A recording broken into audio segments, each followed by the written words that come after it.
Hey there, my name is Alex. I am the Silver Mont, and this is my review of Final Fantasy XIV Online, patch 6.1. Not only is this the first big content patch since Endwalker released, but it is also the start of the next big story arc in the game.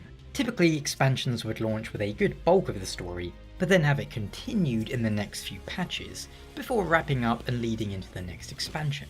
This time, however, we got the whole story arc done and dusted. In fact, it wasn't just the Endwalker story that finished in 6.0, but the entire Hydaelyn and Zodiac storyline that has been running since 2014, or earlier if we include 1.0. Either way, Newfound Adventure is a good title for the patch. In terms of content, we've gotten one new dungeon tied to the main scenario quest, of which we have a new chapter. We also have a new role quest that works as a sort of epilogue to certain content from Endwalker, and is unlocked by having cleared all of the other role quests. There's also the first installment of a new Alliance Raid series, and finally, a huge revamp of PvP. Every single job has a new limit break and reworked skills. Take the Machinist for example. Now you'll be more of a sniper in PvP. You can attack whilst moving, but your main attack slows you down, whereas your limit break is, I believe, the single highest potency attack in the game. Samurai, meanwhile, gets Zantetsuken, and can one-hit kill other players in certain situations. Tanks and healers are now closer to hybrids or supports. In short, you no longer need 8 people and a few tactical missiles to put a stop to a single healer. This, in combination with the new PvP mode replacing Feast, the crystalline conflict, where 2 teams need to push an objective or a payload. These PvP changes, combined with the new Season Pass style content, make the PvP a lot more interesting, although it still suffers from wonky netcode, and supposedly there are some hackers running about with speed hacks and ability spam. I don't know, I've not seen any personally, but people are saying they're out there.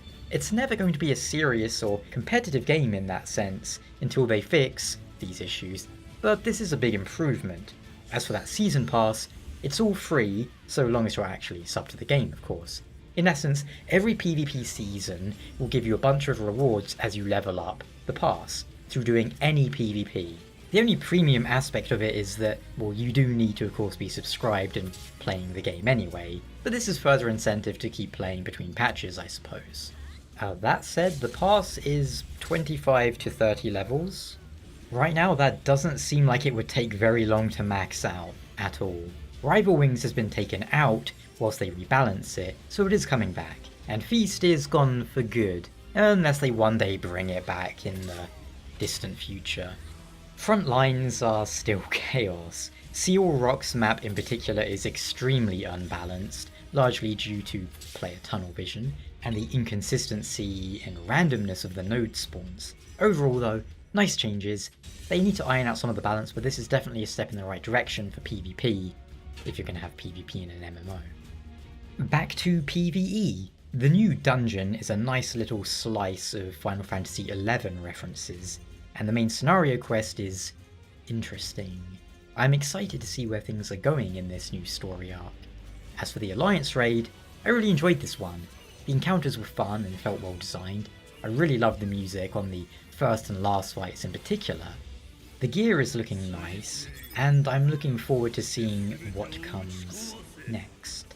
Contrast with the Nier raid, which, well, it was fine. I just don't really care about Nier.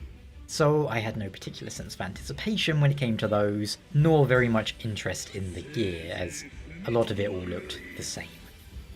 So far though, this new Alliance raid is shaping up very nicely. Perhaps in time it'll come to replace Auburn Monastery, it's my favourite. Beyond this, we also have the Ishgard housing wards open. Now this I have mixed feelings on. For starters, of the 24 wards, something like 18 or 19 of those are reserved solely for free company housing. If you're going to do something like that, then, well, for starters, a lot of them have been empty after the lottery finished, but you shouldn't allow people to own almost entire wards, due to gaming the system years ago and being grandfathered in or whatever. It's very in demand, and they've never been great at dealing with that. That's why we have the lottery system now, which is in theory, an improvement to first come, first served, because not everyone can be there as soon as the servers come up to run to a house and hammer it. There's got to be a better way to handle it.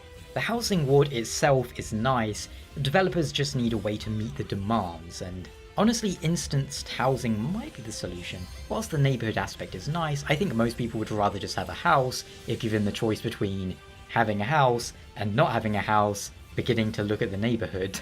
There was also a lot of problems with the lottery system. I think in a nutshell it was counting 0 as a winning number, but you couldn't get a ticket number of 0, so sometimes 0 was winning, but 0 wasn't a person, so there was a lot of angry people, and I 100% understand that. I was fortunately very lucky and managed to get the house I wanted, but that doesn't mean the system is any less broken, I was just lucky. Naturally, the most important part of the 6.1 series is the new Hildebrand content, which I believe is coming in 6.1.5, but whilst I have no idea what will happen, I think it's safe to assume it'll be the game's true content. Speaking of content, we had a new EX trial, Extreme trial, which I've not done as I generally don't bother with any content like that, but I've heard that the new Extreme was rather disappointing this time around. More importantly, to me, was the fact we got 5 additional glamour plates, which is a huge improvement. For those who had every job at max level, this lifts a lot of the 1 plate per class issues, and in general, well, it's nice for everyone. Ideally though, we need a system where instead of having, 20 plates, we have plates tied to jobs and 5 per job that we can choose between. So, say you swap to your paladin, you'd have 5 glamour plates for your paladin, then you'd have 5 different plates for your dark knight, and so on. I think that would be a good solution, as well as, well, we need glamour box capacity increase, we need just like a glamour library, where you pick up an item, and then it's added to your library, and you can use it whenever. I think World of Warcraft has a similar system to that, and Destiny has one like that. It's definitely a better way to do it than the glamour box, but hopefully they can achieve something like that in the future. Overall, I'm pleased with this patch so far. I'm enjoying the Alliance raid more than I enjoyed the normal 8-man, which isn't to say I disliked the 8-mans, I just found it a little bit generic so far. I'm hoping the next 2 parts will improve for me. But Final Fantasy XIV continues to entertain me, and they did a lot of work in this patch on early game content. They've gone back to a lot of A Realm Reborn stuff and tried to improve it, which is, I really like when they do that, because the new player experience in 14 is the roughest part of the game, to be honest. So I'm glad we're getting some back-end changes too. There's going to be upgraded textures, shaders and whatnot, we're going to have improved character models. Maybe it can finally get rid of that 1 pixel line in my character's mouth. The game, it needs some reworking under the bonnet, and now's a good time for it. But yeah, 6.1, good so far. Looking forward to what's coming next. Thank you so much for watching this video, and I'll catch you next time. Ciao.